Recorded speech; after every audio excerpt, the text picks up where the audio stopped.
నమస్తే welcome to Sunday special debate.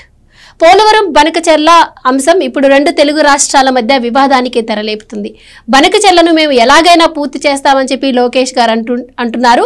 And ఈ బనకచెర్ల అంశాన్ని తెర మీదకు తీసుకొచ్చి ప్రాంతీయ విద్వేషాలు రెచ్చగొడుతున్నారని కూడా ఆయన అనటం జరిగింది. అయితే ఇదే అంశానికి కౌంటర్ ఇచ్చే ప్రయత్నం చేశారు హరీష్ రావు గారు. బనకచెర్లను మేము అడ్డుకొని తీరుతామని ఆయన అంటున్నారు. అలాగే కాళేశ్వరాన్ని అడ్డుకోలేదని మీరు అంటున్నారు కదా, మీ తండ్రి గారిని ఒకసారి కనుక్కోండి, కాళేశ్వరాన్ని అడ్డుకోవడానికి మీరు 7 లేఖలు కేంద్రానికి రాయలేదా అని కూడా ప్రశ్నిస్తున్నారు. అలాగే ముఖ్యంగా ఆంధ్రప్రదేశ్ విభజనను కూడా మీ తండ్రి గారు అడ్డుకోవాలని ప్రయత్నించారు, కానీ కేసీఆర్ గారు సాధించారు. ఇప్పుడు ఈ బనకచెర్లను కూడా మేము అలాగే అడ్డుకొని తీరుతామని చెప్పి ఆయన సవాల్ కూడా విసురుతున్నటువంటి పరిస్థితి. అలాగే విభజన జరిగినప్పుడు 968 టీఎంసీల నీటిని తెలంగాణకి ఇస్తే ఆ నీటిని కూడా ఇప్పుడు కృష్ణాను వాడుకున్నట్టు గోదావరిని కూడా మీరు వాడుకోవాలని చూస్తున్నారా? దీన్ని మేము అడ్డుకుంటామని చెబుతున్న నేపథ్యంలో మరి ఇలా రాజకీయ ప్రయోజనాల కోసం రైతుల ప్రయోజనాలను అడ్డుకోవడాన్ని ఏ విధంగా చూడొచ్చు? నిజంగానే బనకచెర్ల ప్రాజెక్టు పూర్తయితే తెలంగాణకు అంత నష్టం జరిగే అవకాశం ఉందా?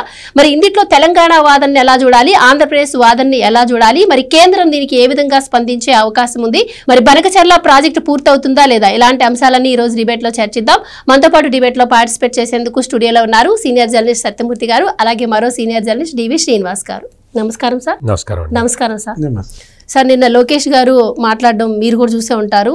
కాళేశ్వరం ప్రాజెక్టుకు మేము ఎలాంటి అడ్డు చెప్పలేదు, కానీ ఎందుకు మేము వృధాగా పోయే నీటిని వాడుకొని బనకచెర్లని పూర్తి చేసుకుంటామంటే మీరు అడ్డుపడుతున్నారు, ఇది కరెక్ట్ కాదు కదా అంటే దానికి హరీష్ రావు గారు స్పందించారు. తెలంగాణ ప్రభుత్వం అసలు దీనిపైన స్పందించట్లేదు, ముఖ్యమంత్రి మాట్లాడలేదు, మంత్రులు మాట్లాడలేదు, మేము బనకచెర్లను అడ్డుకొని తీరుతామని చెప్పి ఆయన అంటున్నారు. సో అడ్డుకునే అవకాశం ఉంటుందా, మరి ఎలా ఉండబోతుంది అంటారు? మీరు ఇంట్రడక్షన్లో మీ ఫస్ట్ సెంటెన్స్లోనే ఇది 2 రాష్ట్రాల మధ్య వివాదం రేకెత్తిస్తున్నది అని చెప్పారు. తప్పు. ఇది 2 రాష్ట్రాల మధ్య వివాదం కాదు. ఇది తెలంగాణ పార్టీ అయిన బీఆర్ఎస్ పార్టీ నాయకులు ఖాళీగా ఉండి ఏమీ వేరే పనులు లేక రేపుతున్న వివాదం. ఇది 2 రాష్ట్రాల వివాదం కాదు. 2 రాష్ట్రాల ప్రజల సమస్య అంతకన్నా కాదు. తెలుగు ప్రజలందరూ కూడా తెలంగాణలో ఉన్న, ఆంధ్రాలో ఉన్న వాళ్ళందరూ కూడా రాష్ట్రాలు ఎట్లా డెవలప్ కావాలి అన్న ఆలోచనలోనే ఉంటారు. ఎందుకు అంటే ఇప్పటికీ హైదరాబాద్ మీద ఇంటర్ డిపెండెన్సీ ఉన్నది. అంటే ఆంధ్ర వాళ్ళు హైదరాబాదులో ఉన్నారు, తెలంగాణ వాళ్ళు విశాఖపట్నం, గుంటూరులో ఉన్నారు. అందుకని ఇది 2 రాష్ట్రాల మధ్య వివాదము కానే కాదు. ఇది కేవలం బీఆర్ఎస్ పార్టీ నాయకులు రేగొడుతున్న వివాదం. ఇక్కడ నదుల అనుసంధానం అనేది it is a national subject. ఎప్పుడో మహానుభావుడు వాజ్పేయి ప్రైమ్ మినిస్టర్గా ఉన్న కాలంలో నదుల అనుసంధానానికి సంబంధించి అంటే గంగా కావేరి అనుసంధానం జరిగితే తప్ప దేశంలో రైతులు సుభిక్షంగా ఉండరు అనేది వాజ్పేయి చెప్పిన కాన్సెప్ట్. ఆ వాజ్పేయి చెప్పిన కాన్సెప్ట్ అంటే గంగా కావేరి నదుల అనుసంధానం అంటే మధ్యలో చాలా నదుల అనుసంధానం అవుతాయన్నమాట. ఇట్లా చేయటం, నదుల అనుసంధానం జరిగితే ఏమవుతుంది అంటే ముందుగా జరిగేది వరద ప్రభావం తగ్గుతుంది. వరద వల్ల నష్టపోతున్న వాళ్ళు ముందర కాపాడబడతారు. ఆ తర్వాత రైతులకి ఇరిగేటెడ్ వాటర్ వస్తుంది. ఆ తర్వాత చాలా గ్రామాలకి డ్రింకింగ్ వాటర్ వస్తుంది. వీలైనన్ని చోట్ల జల విద్యుత్ ఉత్పత్తి అవుతుంది. ఇది నదుల అనుసంధానం వల్ల జరిగే విస్తృత ప్రయోజనం. ఈ విస్తృత ప్రయోజనాన్ని అడ్డం కొట్టడానికి, వాళ్ళ రాజకీయ ప్రయోజనాలు కాపాడుకోవటానికి ఈ బీఆర్ఎస్ పార్టీ నాయకులు లాంటి వాళ్ళు కొంతమంది తయారవుతూనే ఉంటారు. వాళ్ళు మేము అడ్డుకుంటాం. ఏం అడ్డుకుంటావు? పోలవరాన్ని చాలా కాలం అడ్డుకున్నావు కదా, ఏమైంది? ఇప్పుడు పోలవరం ప్రాజెక్టు శరవేగంతో పూర్తవుతున్నది. పోలవరం 7 మండలాలు, ముంపు మండలాలు ఇప్పుడు వచ్చి నిన్నొచ్చి ఆ బీఆర్ఎస్ పార్టీ నాయకుడు అంటే ఆమె ఇంకా బీఆర్ఎస్లో ఉందో లేదో ఆమెకే తెలియదు, మనకెట తెలుస్తుంది. కవిత, కల్వకుంట్ల కవిత వచ్చి 7 మండలాలు మళ్ళీ మాకు ఇచ్చేయాలి అంటుంది. ఇచ్చింది మీ నాన్నే కదా, వెళ్ళి అడిగిరాపో, మీ నాన్నని అడిగిరాపో, నాన్న 7 మండలాలు ఆంధ్రాకి ఎందుకు ఇచ్చావు నాన్న ఒకసారి అడిగిరాపో వెళ్ళి. అంటే ఇటువంటి విచిత్రమైన వాదనలు తీసుకొచ్చి రాజకీయంగా మనం సర్వనాశనం అయిపోయాం కదా. ఈ 2 రాష్ట్రాలు బాగుంటే ఎట్లా, ఈ 2 రాష్ట్రాలు కూడా నాశనం అయిపోతే అప్పుడు మన కళ్ళు చల్లబడతాయనే విధంగా ప్రవర్తించటం అనేది అత్యంత దురదృష్టకరం. ఆంధ్రప్రదేశ్ ప్రభుత్వం, ప్రస్తుతం ఆంధ్రప్రదేశ్ ముఖ్యమంత్రిగా ఉన్న చంద్రబాబు నాయుడు కానీ, లేదు ఆ రాష్ట్రానికి చెందిన బాధ్యులైన మంత్రులు కానీ, వాళ్ళందరూ కూడా ఏం చెప్తున్నారు, నీకు పోలవరం ప్రాజెక్టు ఇప్పుడు ఈ రోజున పోలవరం దగ్గర వరద ఉధృతి విపరీతంగా ఉంది. ఎట్లా ఉంది, మామూలుగా లేదు, ప్రచండంగా గోదావరి ప్రవహిస్తూ ఉన్నది పోలవరం ప్రాజెక్టు దగ్గర. ఆ నీళ్ళన్నీ వెళ్ళి ఎక్కడ కలుస్తాయి, సముద్రంలో కలుస్తాయి. సముద్రంలో కలిసే నీళ్ళని వాడుకుంటాము అంటే నీకేంటి అభ్యంతరం, నీ రాష్ట్రం దాటి వచ్చిన తర్వాత నీళ్ళని మేము వాడుకుంటాము అని చెప్తున్నారు. చెప్తున్నప్పుడు మా నీళ్ళు వాడుకుంటారు, నీ నీళ్ళు నువ్వు పైన ఉన్నావు, ఆంధ్రప్రదేశ్ కింద ఉంది, నీ నీళ్ళు ఆంధ్రప్రదేశ్ ఎట్లా వాడుకుంటుంది, వాడుకోవడానికి సాధ్యం కాదు. ఇంకొకటి, నిన్న నారా లోకేష్ చాలా క్లియర్గా ఒక పాయింట్ చెప్పాడు ఆయన. అంటే మీరు పైన నీళ్లు వాడుకునే శక్తి మీకుంటే వాడుకోండి, వరద నీళ్లు వస్తేనే మేము వాడుకుంటాం, రాకపోతే ప్రాజెక్టు ఖాళీగా ఉంటుంది కదా, మీకేంటి నష్టం అని అడుగుతున్నాడు. ఎంత వాల్యుబుల్ పాయింటో మీరు చూడండి. మీరు పైనున్న రాష్ట్రం, మీ కాళేశ్వరం ప్రాజెక్టు కట్టుకున్నారు, గోదావరి జలాల్ని ఆపుకుంటున్నారు, ఆపుకోండి. ఇంకొక 10 ప్రాజెక్టులు కట్టుకోండి. ప్రాజెక్టులు కట్టుకొని గోదావరి వరద నీరు ఆంధ్రప్రదేశ్ వరకు రాకుండా మీరు అడ్డుకోండి. ఇప్పుడు పోలవరం బనకచెర్ల ఆ లింక్ కెనాల్కి నీళ్లు రాకపోతే మేము ఖాళీగా ఉంచుకుంటాం, వస్తే వరద నీరు వస్తేనే వాడుకుంటాం అని చెప్పి ఆంధ్రప్రదేశ్ ప్రభుత్వం తరఫున మంత్రి నారా లోకేష్ క్లియర్ కట్గా చెప్తూ ఉన్నాడు. ఇది 2 రాష్ట్రాల మధ్య డిస్ప్యూట్ కాదు, కాకూడదు అని ఆయన అంత స్పష్టంగా ఆయన చెప్తూ ఉంటే, నీవు మీ నాన్నని అడుగు అంటే మీ మామని అడిగిరాబు, కాళేశ్వరం ప్రాజెక్టు కట్టావు, నువ్వు అబ్జెక్షన్ చెప్పినా కట్టావు కదా, అంటే నువ్వు హీరోవా, నువ్వు ఆంధ్ర అబ్జెక్షన్ చెప్పినా కాళేశ్వరం ప్రాజెక్టు కట్టడం అనేది హీరోయిజమా? అంటే నువ్వు అబ్జెక్షన్ చెబితే అక్కడ పోలవరం బనకచెర్ల లింక్ ఆగిపోవాలా? ఏం మాట్లాడుతున్నావు? ఒక పరిణితితోటి మాట్లాడాలి. ఇరిగేషన్ మంత్రిగా పనిచేసిన వాళ్ళు కూడా ప్రజలను రెచ్చగొడదాం, ఇట్టకే రెచ్చగొట్టారు కదా ఎలక్షన్ టైంలో. తెలంగాణ అసెంబ్లీ ఎన్నికలు జరుగుతున్న టైంలో ఆంధ్రప్రదేశ్లో ముఖ్యమంత్రిగా ఉన్న జగన్మోహన్ రెడ్డి ఏం చేశాడు, నాగార్జున సాగర్ మీదకి పోలీసులను పంపించేసి మొత్తం ప్రాజెక్ట్ అంతా స్వాధీనం చేసుకుంటే, ఇక్కడ బీఆర్ఎస్ వాళ్ళు ఆంధ్ర వాళ్ళు వచ్చి మీద పడుతున్నారు, ఆక్యుపై చేస్తున్నారు, మొత్తం నాగార్జున సాగర్ మనకు లేకుండా చేస్తున్నారు, మొత్తం దీన్ని ఈ పరిస్థితి నుంచి రక్షించాలంటే కేసీఆరే రక్షించాలి, అందరూ గుద్దండి కేసీఆర్కి ఓట్లు అన్నారు. రేవంత్ రెడ్డి వచ్చి చెప్పాడు, ఇదంతా నాటకం, ఏమీ లేదు, నేను అడ్డుకుంటాను, ఏం వర్రీగా మాకండి, ఇది తెలంగాణ ప్రజలకి సంబంధించింది కాదు, ఇది కేవలం జగన్మోహన్ రెడ్డి కేసీఆర్ కలిసి ఆడుతున్న నాటకం అని ఆయన చెప్పాడు. ఆయన్ని నమ్మారు, ఆయనకి ప్రజలు ఓట్లేశారు. నువ్వు అంత జల వివాదాలు సృష్టించినా కానీ హరీష్ రావుని వాళ్ళ మావయ్యని ఎవరు నమ్మలే. అందుకని ఇప్పుడు పోలవరం బనకచెర్ల లింక్ ప్రాజెక్టు దానికి 81,000 కోట్ల రూపాయలు కావాలి. అదే చాలా పెద్ద టాస్క్. ఇక్కడ చాలా కేంద్ర ప్రభుత్వం నుంచి పర్మిషన్లు తెచ్చుకోవాలి, ఎన్విరాన్మెంట్ క్లియరెన్స్ రావాలి, అవన్నీ రాలేదు. అటువంటి కార్యక్రమాలన్నీ చేసుకోవడంలో ఆంధ్రప్రదేశ్ ప్రభుత్వం నిమగ్నమై ఉంది. నువ్వు వచ్చి ఇప్పుడు తెలంగాణలో వాళ్ళకి టికాణా ఎక్కడ కనపట్టలేదు. ఒకవైపు ఏమో మొత్తం కాంగ్రెస్ పార్టీ స్థిరంగా ఉంది, వాళ్ళు చాలా ప్రజల్లో కూడా పాపులారిటీ తెచ్చుకుంటూ ఉన్నారు. ఇంకొక వైపేమో భారతీయ జనతా పార్టీ గ్రామ గ్రామాన విస్తరించారు. మొత్తం గ్రామ గ్రామంలో వాళ్ళే ఉన్నారు. మొత్తం ఇప్పుడు రేపొద్దున అంటే ఇప్పటికి ఆల్రెడీ పార్లమెంట్ ఎన్నికల్లో తెలిసిపోయింది, కాంగ్రెస్ పార్టీ భారతీయ జనతా పార్టీ ప్రధాన ప్రత్యర్థులు. అందులో బీఆర్ఎస్ పార్టీ ఓట్లు ఏరుకున్నా కానీ రావట్లా, ఎక్కడ డిపాజిట్లు కూడా రావట్లా. ఇటువంటి పరిస్థితి నుంచి మనం మళ్ళీ ఎదిగి మళ్ళీ తెలంగాణలో అధికారంలోకి రావాలి అంటే ఏం చేయాలంటే చంద్రబాబు నాయుడు మీద వ్యతిరేకతని రెచ్చగొట్టాలి. నీకు ఆ సింగిల్ ఎజెండాతోటే నువ్వు నాశనం అయిపోయావు. సింగిల్ ఎజెండా, చంద్రబాబు నాయుడిని బూచిగా చూపిస్తే మనకు ఓట్లు వస్తాయి. బాబు ఆ రోజులు పోయినాయమ్మా, మారుకోండి. నువ్వు మా తెలంగాణలో నువ్వు మారట్లా, ఆంధ్రప్రదేశ్లో జగన్ మారట్లా. జగన్ కూడా అంతే, చంద్రబాబు నాయుడు చూస్తే ఏడుపు, పొద్దున్న లేచిన దగ్గర నుంచి వల్ల ఏడుస్తుంటారు. ఏడుపులతోటి కాదమ్మా ఇది, ఏడుపులు పెడబొబ్బలు వీటి వల్ల ప్రయోజనం లేదు.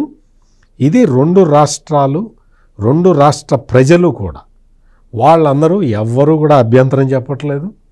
ఇక్కడేమి సివిల్ వార్ ఏమి రావట్లేదు. ఇదంతా కూడా రాజకీయ ప్రేరేపిత కల్పిత పోరాటం. శ్రీనివాస్ గారు, నిన్న హరీష్ రావు గారు ఇంకో మాట అన్నారు. అండ్ రేవంత్ రెడ్డి గారు కూడా ఇంతకుముందు చెప్పారు, అంటే బనకచెర్ల ప్రాజెక్టు కట్టడం ద్వారా తెలంగాణ రైతులు నష్టపోతారని చెప్పి రేవంత్ రెడ్డి గారు అంటే, హరీష్ రావు గారు ఉమ్మడి ఆంధ్రప్రదేశ్లో ఉన్నప్పుడే 968 టీఎంసీల నీటిని తెలంగాణకి ఇచ్చారు కదా, శ్రీకృష్ణ కమిటీ చెప్పింది, అసెంబ్లీలో కూడా తీర్మానించారు. ఇప్పటికీ మీరు కృష్ణా నీటిని వాడుకుంటున్నారు, ఇప్పుడు మాకొచ్చే గోదావరి నీటిని కూడా మీరు వాడుకుంటే అంటే తెలంగాణ రైతులు నష్టపోయే అవకాశం ఉంది అని చెప్పి ఆయన అంటున్నారు. అండ్ మరి లోకేష్ గారు వచ్చేసి వృధాగా పోయే నీరు అంటున్నారు. సో మరి హరీష్ రావు గారు చెబుతున్న మాటల్లో వాస్తవం ఎంత? అండ్ కాళేశ్వరం ప్రాజెక్టు గురించి కూడా ఆయన మాట్లాడారు కాబట్టి రేపు 4వ తారీఖు కాళేశ్వరం పైన రిపోర్టు కూడా వస్తుంది. సో తెలంగాణలో భూకంపం రాకపోతుంది అని ప్రచారం కూడా జరుగుతుంది. సో దాని తర్వాత కూడా హరీష్ రావు గారు ఇవే మాటలు మాట్లాడే హక్కు ఉంటుందంటారా? అంటే తెలంగాణ ఆంధ్రప్రదేశ్కి దిగువనుందా, ఎగువనుందా? ఆంధ్రప్రదేశ్ వదిలేసిన నీళ్లు తెలంగాణకు ఉపయోగపడతాయా? సింపుల్ లాజిక్ అన్నమాట. ఇప్పుడు సముద్రంలోకి పోయే నీళ్లు వాడుకునే హక్కు మాకు ఉంది, మేము వాడుకోకపోతే మీరు వాడుకోలేరు.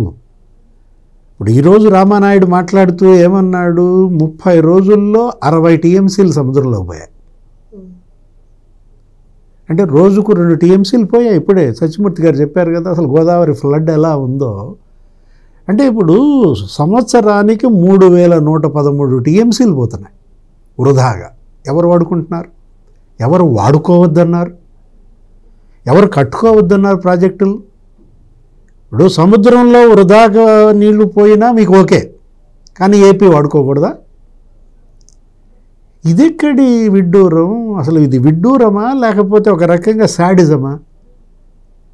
ఇప్పుడు హరీష్ రావు కాదు, సేడిజం. జగన్మోహన్ రెడ్డి భాషలో మాట్లాడాలంటే అంటే తెలంగాణలో ఇప్పుడు హరీష్ రావు మీరు అన్నారు ఏంటి, కాళేశ్వరం కమిషన్ రిపోర్ట్ వస్తుంది, దాని నుంచి ప్రజల దృష్టి, తెలంగాణ ప్రజల దృష్టి మళ్లించడం కోసం బనకచెర్ల అగ్గి రాజేస్తున్నారా, నీళ్లల్లో నిప్పులు పుట్టించాలనా? ఇప్పుడు గతంలో వేరు, మీరు మీ ఉద్యమం చేశారంటే రాష్ట్ర విభజనకు ముందు నిధులు, నీళ్లు, నియామకాలు, అప్పుడు ప్రజలు మీ వెంట నడిచారు, మీరు రెచ్చగొట్టారు, వాళ్ళు రెచ్చిపోయారు, సరే విభజన జరిగింది, 10 ఏళ్ళు మీకు అధికారం ఇచ్చారు, ఏం చేశారు? నిధులు రాబట్టారా కేంద్రం నుంచి? విభజన చట్టంలో హామీలు మీ 10 ఏళ్లలో మీరు నెరవేర్చుకోగలిగారా తెలంగాణకి? నియామకాలు చేశారా? క్వశ్చన్ పేపర్లు లీక్ చేశారు, అదో పెద్ద గందరగోళమైంది. అరే నియామకాల్లో వైఫల్యం, నిధులు తేవడంలో వైఫల్యం, నీళ్లలో వైఫల్యం. కాళేశ్వరం ఏమైంది? 1,00,000 కోట్లతో మీరు కాళేశ్వరం కడితే మునిగిపోయింది.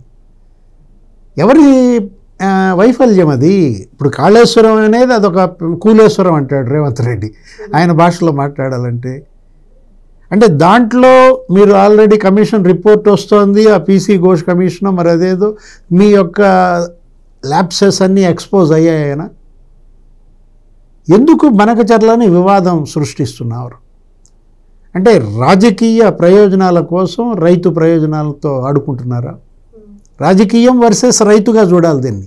అంటే మీ రాజకీయ బతుకు కోసం రైతు బతుకుని ఛిద్రం చేయడమా? వాళ్ళు అంటోంది ఏంటి, కేవలం 2 టీఎంసీలు 100 రోజులు 200 టీఎంసీలే తీసుకుంటారు. లోకేష్ గారు చెప్పినా లేదు, సత్యమూర్తి గారు కూడా అదే కదా ఇందాక చెప్పింది. ఫ్లడ్ ఉన్నప్పుడే తీసుకుంటారు, ఫ్లడ్ లేనప్పుడు ఖాళీగా పెట్టుకుంటారు. ఇప్పుడు మీరెందుకని కట్టుకోవచ్చు కదా, ఎన్నైనా కట్టుకోండి. ఇప్పుడు ఎంత వాటా అయింది? 900 లేదు, ఈ 3000 టీఎంసీలో 1900 మాయే అంటున్నారు. 1900 తీసుకో, కట్టుకో. 1900 పోగా ఇంకెన్ని పోతున్నాయి? 1100 పోతున్నాయి. నువ్వే 1900 అంటే మరి ఆయన ఇంకో 1900 అంటాడు. ఎవరు? మహారాష్ట్ర.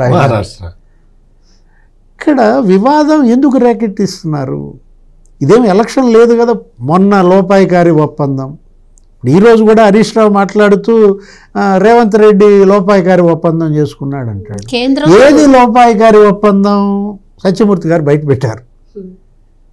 జగన్మోహన్ రెడ్డికి కేసీఆర్కి ఉన్నటువంటి లోపాయికారి ఒప్పందం ఉందే, అది AP police Nagarjuna Sagar project మీదకి ఎగబట్టం.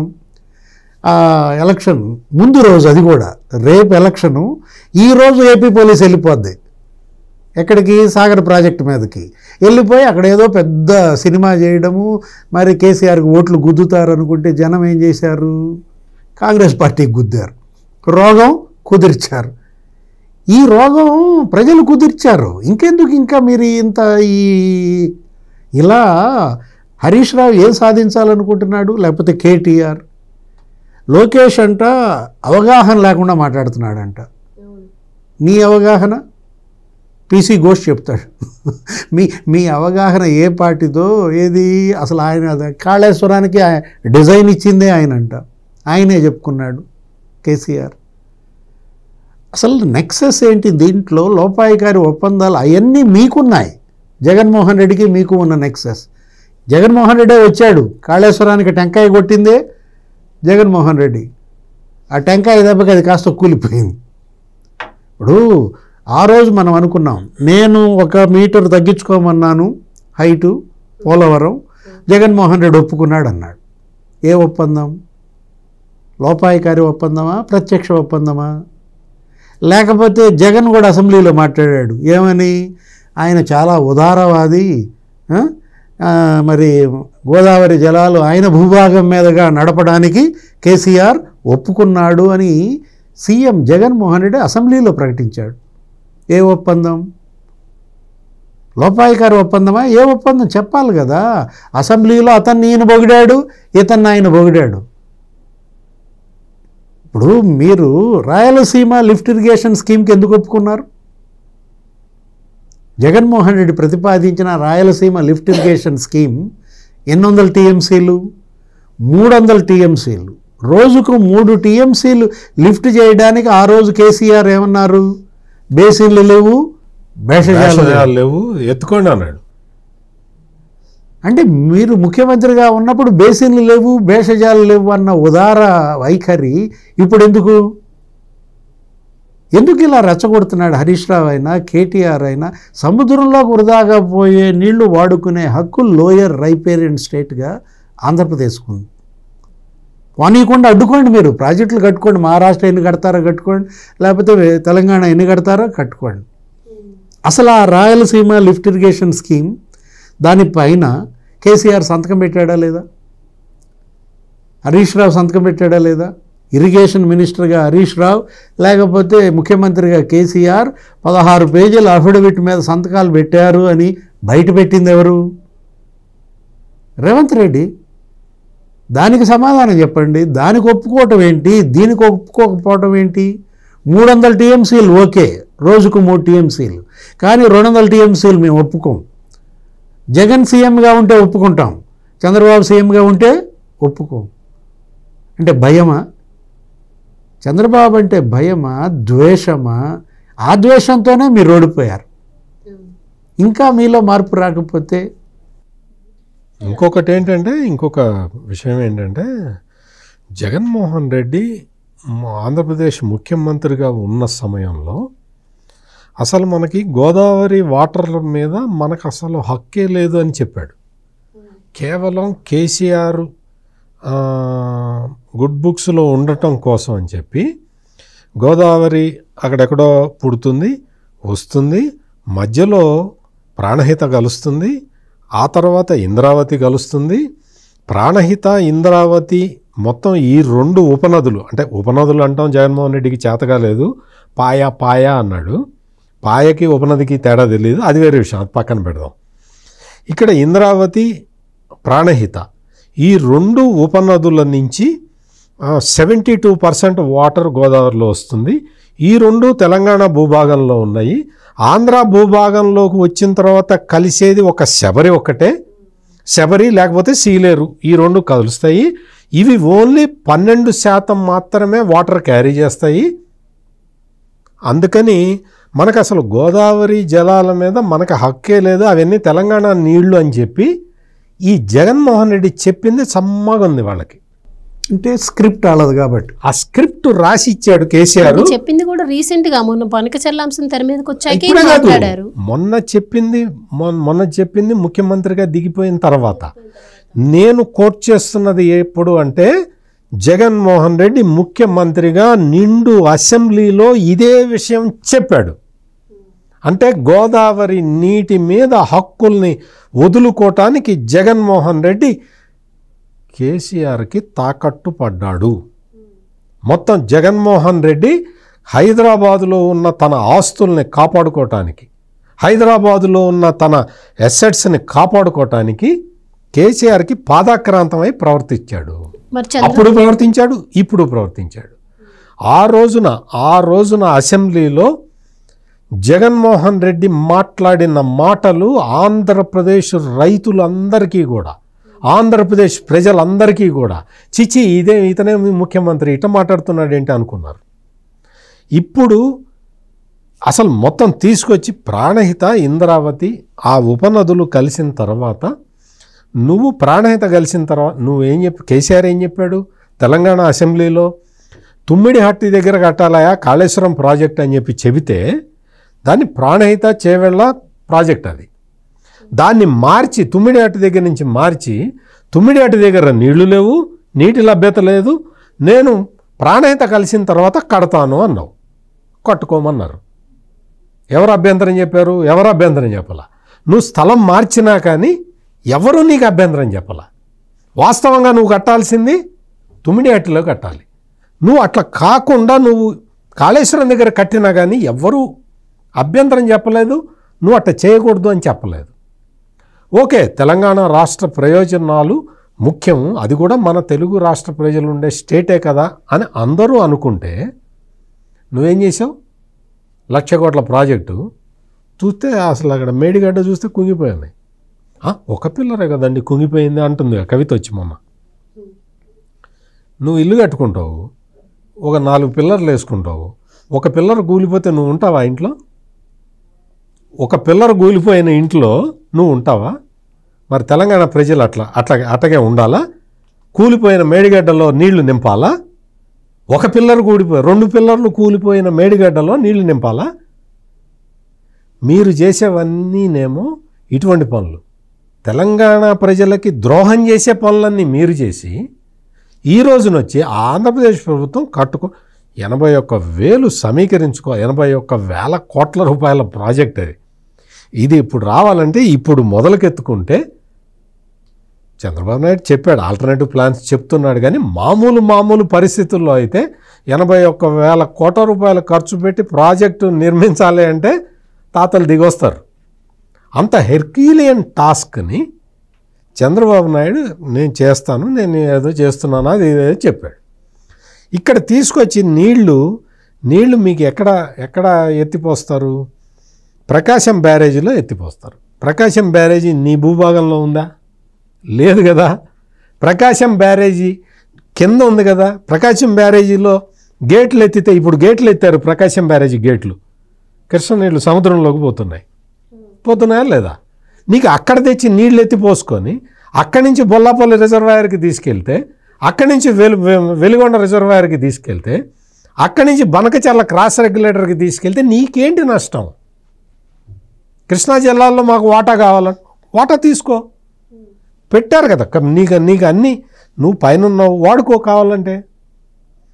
ఇవన్నీ వదిలేసి, ఈ లాజికల్ వదిలేసి, దీన్ని లాజిక్లు వదిలేసి రాజకీయం చేయటం అనేది చాలా తప్పు. బీఆర్ఎస్ చేస్తున్న ఇంకొక చారిత్రాత్మక తప్పిదం ఇది. ఈ చారిత్రాత్మక తప్పిదంతో బీఆర్ఎస్ పార్టీ మనుగడే పోతుంది కూడా. ఎందుకంటే ఎవ్వరూ యాక్సెప్ట్ చేయట్లా, తెలంగాణ ప్రజలు యాక్సెప్ట్ చేయట్లేదు. ఇంత రెచ్చగొడుతున్నారు డివిఎస్ గారు. తెలంగాణలో ఎక్కడన్నా అలజడి కనిపించిందా ప్రజల్లో? రోడ్ల మీదకి వచ్చేవారు కదా రైతులు, నిజంగా చెప్పాలంటే. అందుకని ఇది మొత్తం కూడా బూమరంగ్ అవుతుంది. హరీష్ రావు, కవిత, కేటీఆర్ ఆలోచించుకోండి. ఇది బూమరంగ్ అవుతున్నది, మీకే బూమరంగ్ అవుతున్నది, జాగ్రత్తగా ఉండాలి. అయితే దీనిపైన బీఆర్ఎస్ వాదన ఎలా ఉంటే, అంటే రాయలసీమ సస్యశ్యామలం అవ్వాలని ఈ ప్రాజెక్ట్ని సంకల్పించారు. అంటే దీని ద్వారా 80 లక్షల మందికి సాగునీరు, 3 లక్షల హెక్టార్లకు సాగునీరు, తాగునీరు అందుతుందని చెప్పి ఆయన చెప్పారు. ప్రతిపాదనలు సిద్ధం చేసి కేంద్రం దగ్గర ఇప్పుడు పరిశీలనలో ఉంది. అయితే మొన్న చూసాం, అసలు ఏం లేదు, బనకచెర్ల ప్రాజెక్టు కేంద్రం నో చెప్పింది అని చెప్పి జగన్మోహన్ రెడ్డి గారు ప్రచారం చేశారు. మరోపక్క చూస్తే నేను అభివృద్ధి వికేంద్రీకరణ పేరుతో 3 రాజధానులను సంకల్పించానని అంటారు. అంటే మరి రాయలసీమ అభివృద్ధి చెందడం ఇప్పుడు జగన్మోహన్ రెడ్డి గారికి ఇష్టం లేదా? అసలు ఈ విధంగా రాష్ట్ర ప్రయోజనాలను ఒక ప్రతిపక్ష నేత అయ్యుండి అడ్డుకోవడాన్ని ఏ విధంగా చూడొచ్చు అంటారు? అంటే ద్రోహం, నమ్మక ద్రోహం. ఇప్పుడు జగన్మోహన్ రెడ్డి రాయలసీమకి ఎంత ద్రోహం చేశాడో మొన్న ఎన్నికల ఫలితాలే సాక్ష్యం. గతంలో అదే రాయలసీమ జగన్మోహన్ రెడ్డిని ఎత్తున పెట్టుకుంది.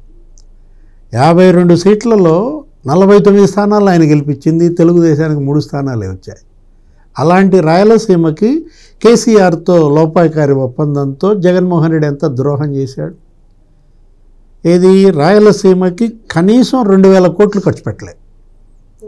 అంతకుముందు చంద్రబాబు 5 ఏళ్లలో సీమ ప్రాజెక్టులపై 12,000 కోట్లు ఖర్చు పెట్టాడు. కానీ జగన్మోహన్ రెడ్డి ఖర్చు పెట్టింది కేవలం 2,000 కోట్లు అన్నమాట. అదేమంటే అది కూడా పెద్ద అబాస్పాలయ్యాడు. ఏది, అదో పెద్ద జోక్ అయిపోయి అసలు యూట్యూబ్ ఛానల్స్లో కూడా వైరల్ అయింది. ఏది, ఆ గేట్లు పెట్టి నీళ్లు వదిలి, కుప్పం కెనాల్కి గేట్లు పెట్టి ఒక 10 ట్యాంకర్లతో నీళ్లు పోసాడంట, గేట్లు పెట్టాడంట. ఆ నీళ్లు అసలు తడి ఆరిపోయిందంటే ఈ గేట్లు ఎత్తుపోయాడంట. అంటే జగన్మోహన్ రెడ్డి సీమకి చేసిన ద్రోహం అంటే చెప్తున్నాను అనమాట. అంటే ఇక్కడ రాజకీయాలకు అతీతంగా ఆలోచించాలి. రాయలసీమ అది ఎడారీకరణ జరుగుతుంది. ఏంటి, అక్కడ భూములు ఎడారులుగా మారుతున్నాయి నీళ్లు లేక. అలాంటి పరిస్థితుల్లో సీమ దాహార్తి తీర్చడం కోసం మీరు తలా ఒక చెయ్యి వేయాలి. కానీ మీ రాజకీయాల కోసం సీమ రైతులతో ఆడుకుంటారా జీవితాలతో? ఇప్పుడు మీరు చెప్పారు ఇందాక, ఏంటి, దగ్గర 7.5 లక్షల ఎకరాల ఆయకట్టు, కొత్త ఆయకట్టు వస్తుంది. ఒక 23 లక్షల ఎకరాలు ఆయకట్టు స్థిరీకరణ జరుగుతుంది. ఒక 80 లక్షల మందికి తాగునీరు అందిస్తుంది. ఇంత బృహత్తర ప్రాజెక్టు ఇదేం ఆషామాషి ప్రాజెక్టు కాదు. దగ్గర 80,000 కోట్లు ఖర్చు అవుతుంది. మీరు ఎంత పెట్టారు కాళేశ్వరం మీద? 1,00,000 కోట్లు ఖర్చు పెట్టారు. దాని ఫలితం ఏంటి అంటే 3 ఏళ్లుగా ఖాళీగా పెట్టు కూర్చున్నారు. అంటే దానికి ఇప్పుడు సంవత్సరానికి 15,000 కోట్లు అవుద్ది కరెంటుకి కానీ, లేకపోతే అక్కడ మొత్తం దాని మీద పెట్టుబడి ఖర్చు కింద. ఈ 2-3 ఏళ్లలో 30,000 కోట్లు నష్టం. అది కనీసం ఉపయోగించుకోలేదు మీరు 1,00,000 కోట్లు పెట్టుబడి పెట్టినా కాళేశ్వరం అనేది ఒక దిష్టి బొమ్మగా మారిందే. వీళ్ళేదో కేంద్రం ఇస్తే, అది కూడా ఏది 80,000 కోట్లు అంటే మామూలు అంశం కాదు. ప్రైవేటు ప్రభుత్వ భాగస్వామ్యం అని కూడా చంద్రబాబు గారు వేరే ఏదన్నా ఆర్థిక సంస్థల ద్వారా ఆ పెట్టుబడులు ఇప్పిస్తే ఇది కొంతవరకు నడిస్తే, ఇది ఇందాక సత్యమూర్తి గారు చెప్పారు, రివర్ లింకేజ్, నదుల అనుసంధానం వాజ్పేయి కళ. గోదావరి కావేరీ లింకేజ్ కిందే దీన్ని చూడాలి. గోదావరి పెన్నా లింకేజ్ కింద దీన్ని చూడాలా? అంత బృహత్తర ప్రాజెక్టుని ఎందుకు మొగ్గలోనే చిదిమేయాలని చూస్తున్నారు? ఈ విధమైన అభ్యంతరాలు లేవనెత్తడం ద్వారా కేంద్రంలో బీజేపీ పెద్దల్ని ఇరకాటంలోకి నెట్టాలి. ఒకవేళ వాళ్ళకి ఏదన్నా కొద్దో గొప్ప సుముఖత ఉండి ఈ ప్రాజెక్టుకి ఏదన్నా కొంత సహాయం చేస్తుంటే ఆ సహాయానికి అడ్డుకట్ట వేసే ఒక కుట్ర. అంటే ఇప్పుడు ఇక్కడ మనం తీసుకున్నట్లయితే ఇది ఏ విధంగానూ తెలంగాణకు లాభదాయకం కాదు. అసలు Telangana nowhere concern with Polavaram Banakacherla project. మీరు మహారాష్ట్ర మీద పోరాడండి, అక్కడి నుంచి నీళ్లు తెచ్చుకోవడానికి ప్రయత్నించండి, అంతే తప్ప దిగువ రాష్ట్రం కట్టుకునే ప్రాజెక్టులపైన అభ్యంతరం వ్యక్తం చేసే తొలి రాష్ట్రంగా తొలి నాయకులుగా వీళ్ళని చూడాలి. గతంలో చంద్రబాబు హయాంలో కూడా పోరాటాలు జరిగాయమ్మ. ఆయన ముఖ్యమంత్రిగా ఉన్నప్పుడు, ఆయన ప్రతిపక్షంలో ఉన్నప్పుడు ఎవరి మీద పోరాడారు? కర్ణాటక మీద పోరాడారు. వాళ్ళు అక్రమ ప్రాజెక్టులు కడుతున్నారు. ఎందుకని? అది ఎగువ రాష్ట్రం, అలమట్టియో ఏదో ఎత్తు పెంచుతున్నారు. మీద ఎత్తు పెంచేటప్పుడు పోరాటం చేశారు. గోదావరి మీద బాబులి ప్రాజెక్టు మీద పోరాటం చేశారు. ఇది మహారాష్ట్ర. పై రాష్ట్రాలు కడుతుంటే కింద రాష్ట్రం పోరాటం చేస్తుంది. కింద రాష్ట్రం కడుతుంటే పై రాష్ట్రం పోరాటం చేయటం ఈ బీఆర్ఎస్ నాయకులను చూసి నేర్చుకోవాలి. మేము కూడా కాళేశ్వరం కట్టడం కోసం పక్క రాష్ట్రం మాకు వ్యతిరేకిస్తే మేము 9 సార్లు తిరిగి వాళ్ళని బతిమలాడుకొని మరి పర్మిషన్స్ తెచ్చుకొని కట్టుకున్నాము. కానీ మీ బిహేవియర్ ఎలా ఉంది? అండ్ విభజన చట్టం ప్రకారం అసలు బనకచెర్ల ప్రాజెక్ట్ అనేది తప్పు, అంటే విభజన చట్టానికి అది వ్యతిరేకం అని అంటున్నారు. ఇప్పుడు 7 లేఖలు రాసి కాళేశ్వరాన్ని అడ్డుకోవాలని చూశారంటే అదంతా టెక్నికల్గా మీరు ఆలోచించాలి. ఇక్కడ ముఖ్యమంత్రికి సంబంధం ఉండదు ఇందులో. ఇక్కడ ఏంటి, ఇక్కడ చీఫ్ ఇంజనీర్ ఉంటారు, అక్కడ ఏది ఒక ముఖ్య కార్యదర్శి ఉంటాడు ఇరిగేషన్ శాఖకి, ఆయన ఆ రాష్ట్ర ప్రయోజనాలు చూసుకుంటారు. సీనియర్ ఐఏఎస్లుగా అక్కడ సిఎస్ ఇచ్చినటువంటి సూచనల మేరకు చీఫ్ సెక్రటరీ ఈ ప్రాజెక్టుకి మీరు అభ్యంతరం తెలియజేస్తూ లేఖ రాయండి అంటే డిపార్ట్మెంటల్గా జరుగుతాయి. దాన్ని నువ్వు రాజకీయ కోణంలో చూస్తే రాయమను మీ రేవంత్ రెడ్డిని కూడా లేఖ. ఎవరొద్దన్నారు, ఆల్రెడీ రాశాడుగా. ఇప్పుడు రేవంత్ రెడ్డి ఏమన్నా లేఖలు రాయకుండా ఆగాడా? పోలవరం బనకచెర్ల ఆయన అసలు బృందాన్ని తీసుకెళ్ళాడు. ఎక్కడికి? ఎంపీల బృందంతో అక్కడికి వెళ్ళి మరి బీజేపీ కేంద్ర పెద్దల పైన ఒత్తిడి తెచ్చాడు రేవంత్ రెడ్డి. అంటే ఒకవైపేమో రేవంత్ రెడ్డి డ్రామా రేవంత్ రెడ్డి ఆడతాడు, ఇంకోవైపేమో హరీష్ రావు కేటీఆర్ వాళ్ళ డ్రామా వాళ్ళు ఆడతారు. కానీ ఏమని చెప్తారు, ఒకళ్ళ మీద ఒకళ్ళు, నువ్వు చంద్రబాబుతో లోపాయి గారి ఒప్పందం అంటాడు, నువ్వు లోకేష్తో లోపాయి గారి ఒప్పందం అంటారు. లోకేష్ కేటీఆర్ కలిశారంట అని రేవంత్ రెడ్డి చెప్తాడు. లోకేష్ కేటీఆర్ కలిసిన తర్వాత కేటీఆర్ బనకచెర్ల గురించి ఎత్తాడంట. ఎవరంటారు ఆ మాట? రేవంత్ రెడ్డి చెప్తాడు. ఇక హరీష్ రావు ఏమంటాడు, చంద్రబాబును రేవంత్ గురు శిష్యులని ఇతను అంటాడు. కేంద్రం రేవంత్ అనుమతి ఏంటిది ఆట? అవును, ఏమన్నా గేమ్ అనుకుంటున్నారా మీరు? మీ ఓట్ల కోసం, మీ రాజకీయ పార్టీల బతుకు కోసం రైతు బతుకులతో ఆడుకుంటారా? తిరగబడతారు. ఏది? తెలంగాణ రైతులే తిరగబడి ఈ పార్టీలకు బుద్ధి చెప్తారు. ఆల్రెడీ బీజేపీ చాప కింద నీరులాగా ఇందాకే చెప్పారు సత్యమూర్తి గారు, గ్రామాన బీజేపీ కమిటీలు ఏర్పడిపోతున్నాయి. ఇప్పటికే 8 ఎంపీలతో బీజేపీ ఉంది. తెలంగాణ ప్రజలు ఇప్పుడు ఏమనుకుంటారు, 10 ఏళ్ళు కేసీఆర్కి ఇచ్చాం, 5 ఏళ్ళు రేవంత్ రెడ్డికి ఇచ్చాం, రాబోయే 5 ఏళ్ళు బీజేపీకి ఇద్దాం అనుకున్నారో. ఎక్కడుంటారు మీ ఇద్దరు? కలిసిపోతారు, కాలగర్భంలో కలిసిపోతారు. ఆ పరిస్థితి తెచ్చుకోకూడదు. ఇవన్నీ ఆలోచించుకోవాలి. ఇవేంటి అంటే రైతులకి సంబంధించిన సమస్య. దీన్ని రాజకీయ కోణంలో చూడకూడదు. నువ్వు ప్రాజెక్టులు కట్టుకున్నావు, నువ్వు కాళేశ్వరం ప్రాజెక్టు కట్టుకున్నావు, కట్టుకున్నప్పుడు ఎవరు అభ్యంతరం చెప్పలేదు. నువ్వు కాళేశ్వరం ప్రాజెక్టులో మేడిగడ్డ రిజర్వాయర్ని తగలబెట్టావు. నువ్వు గవర్నమెంట్ ఇప్పుడు తెలంగాణ రాష్ట్ర ప్రభుత్వం నీ సంగతి చూసుకుంటున్నది. నువ్వు దాని నుంచి బయటపడటానికి నువ్వు ఈ రాజకీయాలన్నీ ఆడతాను అంటే కుదురుతుందా? పీసీ ఘోష్ క్లియర్ కట్గా ఇచ్చాట ఆ రిపోర్ట్లో. అది ఇంకా పబ్లిక్ కాలేదు కానీ అందులో క్లియర్ కట్గా ఇచ్చాడు. ఏంటి, నా మెదడులో కణం ఖర్చు పెట్టి నేను కాళేశ్వరం కడితే నువ్వేం మాట్లాడతావు అని అడిగాడు ఈ కేసీఆర్. బ్రెయిన్లోట కణం ఖర్చు పెట్టి కట్టాట. మరి ఇప్పుడేమో నాకు తెలియదు, అంత మా ఇంజనీర్లు చూసుకున్నారని చెప్తున్నాడు. అంటే నీకు రోజా చేపల పులుసు పెట్టంగానే రాయలసీమ ఏంది, ఇదేంది, తెలంగాణ ఏంది, అంతా ఒకటే అన్నావు కదా. రాయలసీమలో మాత్రం రైతులు లేరా అన్నావా లేదా కేసీఆర్? ఇప్పుడు మరి రాయలసీమలో ఉంది రైతులు కాదా? ఆయకట్టు స్థిరీకరణ కోసం ప్రయత్నం చేస్తున్నారు. ఆయకట్టు స్థిరీకరణ అంటే అర్థం ఏంటి? ఆల్రెడీ ఉన్న ఆయకట్టుకి నీరు రావట్లేదు, దానికి నీరు ఇచ్చే ప్రయత్నం. కొత్త ఆయకట్టు డెవలప్ చేయటం కన్నా ఉన్న ఆయకట్టుని స్థిరీకరించుకోవటం ఈ పోలవరం బనకచెర్ల లింకు ప్రాజెక్టు ప్రధాన ఉద్దేశం. అంటే రైతులకి సఫిషియెంట్ నీళ్ళు ఇవ్వాలి అన్న ఉద్దేశం. నువ్వు దానికి కూడా అడ్డుపడుతున్నావు. నువ్వు దానికి అడ్డుపడితే, నువ్వు ఆంధ్రాలో ఉన్న రైతులకి, రాయలసీమలో ఉన్న రైతులకి అడ్డుపడితే తెలంగాణ రైతులు సంతోషిస్తారు అనుకుంటున్నావా? కేసీఆర్ అండ్ ఫ్యామిలీ, రైతులందరూ ఒకటే. దేశంలో ఏ మూలన్నా రైతు రైతే. తన కష్టం వేరే వాడికి రాకూడదని ఆలోచించేవాడే నిజమైన రైతు. అందుకని తెలంగాణ రైతులు కూడా నీ వాదనతోటి ఏకీభవించరు.